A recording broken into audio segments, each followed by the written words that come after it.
This is a 2020 Ram 1500. It's the classic Warlock edition with the 5.7 Hemi.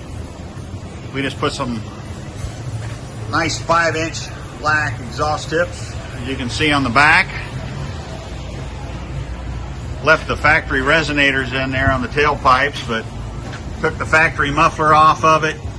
Did a single in, the dual out, single chamber V2 muffler on it, but left the factory cats on it. It's all stock up front.